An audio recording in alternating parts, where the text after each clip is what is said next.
Hello, Christine. Are you there? Hi, Bill. How's it going? Good. How you doing? I'm good, thank you. Very good, very good. Well, for the audience, I just want to let you know Christine has a story this week about the Long Islanders, the title, Long Islanders Talk Benefits and the Risk of Marijuana Legislation or Legalization at Hofstra University. So tell us, Christine, how was that little shindig? Yeah, it was pretty interesting. So yesterday night, the story is in today's paper, but yesterday night, the state government sponsored a listening session, 1 of 15 happening across New York, to talk about the potential of recreational marijuana. So it was essentially a community input session, a forum for residents to speak their opinions, and it was a really interesting night. So what do you glean from the evening? Basically, there were some really heated opinions shared last night. There are a lot of advocates, obviously, and a lot of critics as well. It was kind of evenly split across the board, which is interesting because there was a recent survey on Long Island commissioned by South Nassau Communities Hospital, which found that about half of the 600 people surveyed in the metropolitan area favor legalization. And that was kind of the numbers that I saw last night as well, just from the array of opinions that were shared. It's obviously a hot topic, and there's a lot of controversy and debate going on. Yeah, I'm sure there are. Well, this issue has bounced around forever. We still have a federal government that has marijuana classified as a class 1 right next to heroin. What do you think the reason for that is, that they haven't budged on that?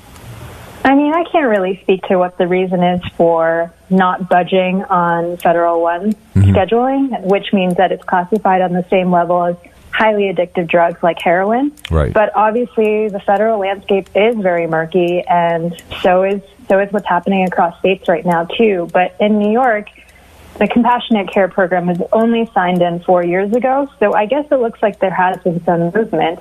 2 years later, in 2016, the first dispensary started opening. I think there's more. I'm not sure what the exact count is for the number of dispensaries open right now, but it's like close to 30, I think. Right. And a lot has happened over the past few years. More eligible conditions have been added to the medical marijuana program. And now, 4 years later, from the Compassionate Care Act going into law, legal marijuana is effectively on the table. Yeah. Well, I remember when the medical marijuana dispensaries first came out, and we all looked at that and said, "Oh, great!" Until we found out that none of it was covered by insurance. Yeah. So the story sounded really good, but when we looked at it, there was nothing. It was a nothing burger. The financial barriers are something that patients and advocates have been complaining about for quite some time, especially in New York. The prices we're hearing are very steep. And obviously in New York, since the program is fairly restrictive, there aren't edibles and there's no smoking allowed. So it's only in the form of things like tinctures and also, pills and capsules, that sort of thing. And obviously banking is another issue as well. Yeah. Well, I mean, there is a group of thought in, that the reason this drug will stay illegal on the federal level is to give pharmaceutical companies times to recreate these compounds that they can sell then. This is about monetizing a product and then... Right. And that was the criticism that some people had last night, too. Some of the critics were saying, there's no reason to move so quickly on this, on recreational marijuana. The only reason that you're doing this is to create profit, big business coming in, to avoid losing tax revenue to surrounding states that are moving forward with recreational marijuana, like New Jersey and Massachusetts, Vermont. Yeah. Things are shifting, and obviously that's something the state recognizes, and the potential loss of tax revenue is something that they bookmarked in their studies. Yeah. Because, look, the people who are already self-medicating have been doing it for over 60 years. I think one of the reasons they may not get a lot of blowback is because I don't know that they care one way or the other. It won't change their lives or their lifestyle. And to them, looking at what could you say, the ensconced leadership being the ones to run this program doesn't make them any happier about it either. It's another commodity, and it'll be run through the ringer the same way. All the while the people who are proposing to do that will pat themselves on the back for helping out the people. We've seen it for a long time. Do you think this meeting last night made any inroads, or like you said, you felt like it was 50-50, and it still stands that way, right? Thing that the DOH spokesperson, there was a facilitator for the meeting last night, and she really stressed that the goal of the meeting was not to build a consensus. Right. It was just to field input, and I think that's really what happened last night. Mm-hmm. There was no kumbaya moment where people shook hands and said, we all agree, and I don't think that's ever going to happen. Right. But it was really an outlet for people to talk about their wide variety of opinions. Mm-hmm. And I think the take-home message last night was that regardless of where one stands on the issue, legalization or not, mm-hmm. people really seem to stress to the state that this was something that they wanted to do carefully. If we're going to do it in New York, do it properly and look to the mistakes of other states and proceed carefully. And that's something that was really stressed. Right. Well, that alone, that's a really good idea. I don't know. This is one of those issues. In your article, I noticed that someone from a youth coalition group described marijuana as the gateway drug for youth. Yes. There was a lot of discussion about whether legalization leads to more use. And there were a fair number of parent critics there, people who were representing youth substance abuse groups and things of that nature, who really believe that legalization will lead to more use, more access for people in general, and that especially is young people, they said, and it's risky for young people. And that was the point that a lot of those people were making, that it could be a gateway drug that leads to youth using other drugs, more serious drugs like opiates. And we've been hearing that story for, I don't know, how many years. Sometime. I don't know. Yeah. When I listen to some of these people, I think they think that Reefer Madness is a documentary. If anything is a gateway drug, it would be beer. Right. Alcohol, tobacco. All of those things are legal. How good are we at keeping those out of the hands of people who shouldn't use them? Mm-hmm. Sometimes we're good and sometimes we're not. I don't know. I have so many. I have very mixed feelings about it. Look, the state is going to look at, and I think the one big thing driving the state and the governor are the fact that places like Colorado are paying all their bills and making oodles of money with this thing. And to me, that's all New York leaders need to know. I don't think it's any secret that that's what's, getting them to look at the issue. Besides, a lot of the people, look, it's got medical benefits. We know that. Why so slow? If you're really going to help people, damn it, do it. State representatives say that they're also looking at a number of other information and data that's coming out of other states like Colorado. Mm-hmm. Obviously, there's a lot of factors related to legalization and potential risks, such as impaired driving mm-hmm. and youth access. So I think, who knows why they're moving so slow or whatever pace they are moving at, but they say that they're taking into account all of these aspects. Yeah.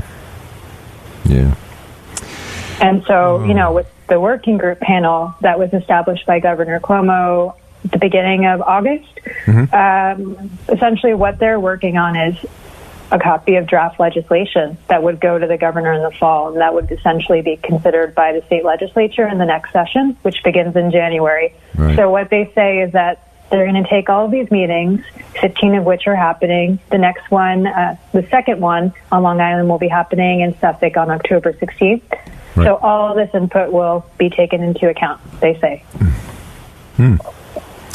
Did you ever hear the story about, I think it was Portugal? Portugal had a very, very bad drug problem, I guess, probably as bad as they can get as far as smuggling, all of those things. The country was overrun. They elected a new president, and he came out and said that the quote that we all know now: insanity is doing the same thing and expecting different results. He said we've been chasing drug dealers and drug users and smugglers, and he said now we're going to do 180 degrees. We stop chasing you. We're just going to make all the drugs legal. And they stopped the cat and mouse game. And Portugal is different today. It's almost as though it disappeared. Like the draw was the cat and mouse game, not necessarily about the drugs. Right. You know, the other thing that's interesting in this this atmosphere now is that arrests for drug possession have gone up considerably. Marijuana possession in particular. And that's something that has had some change in policy recently. I think it was effective September 1st that the NYPD was supposed to stop, for the most part, arresting people for marijuana possession in small amounts, instead handing out tickets that come with fines of about $100. Right. But obviously, sales for recreational marijuana are still legal. But people were saying last night, maybe legalization would help in prosecution. There are reports of racially based incarceration related to marijuana sales and possession, and that's something that obviously is a problem. Yeah. Well, that's why New York changed their attitude, because it reflected in the numbers of different races being arrested at different rates for the same thing. Right. So it wasn't about the pot. It was about the results of policing. Yeah. I don't know. You know, personally, I always thought it was. I would rather, a policeman makes a salary. I would rather he's out there getting the murderers and the rapists, and the little kid smoking a joint on the street corner is probably not the biggest concern. And yet, those numbers go up. I think people, in a lot of cases, people started to relax because they thought the atmosphere, it's legal. And you have to keep reminding, no, it's not. It's not legal in New York either. They can still give you a ticket. And I don't know what the maximum is they can give you for that. But this just seems like, to me, like a lot of playing around, as things slide one way or the other. A determination really needs to be made, and let's get on with it. It's been, my God, what's it been, 100 years? It'll be interesting to see what happens in the next few years, especially this fall. Yeah, it really will. Well, personally, I hope that the people who are really finding a benefit from this stuff are the ones that can actually get it and be insured for it, and the whole Megillah, not just But so you're going to keep an eye on this for us? I will. I will. Yeah. How was it to be at the meeting last night? What else did you glean from that? Anything? Like the people who were chiming in? The meeting last night really was a wide gamut of people, and 2 hours were dedicated just for community input. There was no real presentation. There was like a 5-minute explainer on what the state has been doing up to this point. But I think I did not realize so much before that the big point of contention is whether legalization leads to more use. Right. And that's a question that's still up for debate. There's not a lot of studies on this. There's no large-scale clinical trials of marijuana in the U.S. because of its Federal 1 status. Right. So people are coming to this topic with a mixture of smaller-scale studies, international studies, and just personal thoughts and beliefs or experiences. So the crux of it is that critics say that legalization will lead to more use, and it's super risky for young people. Advocates say it doesn't, and it will lead to safer use because instead of going to the black market to get marijuana, you know where it's coming from. There are safer measures in place. Yeah. So it remains to be seen. They're all good points, but it would have been nice had the federal government moved its designation, and then it could have been studied here. That would have made more sense to me, because what we still have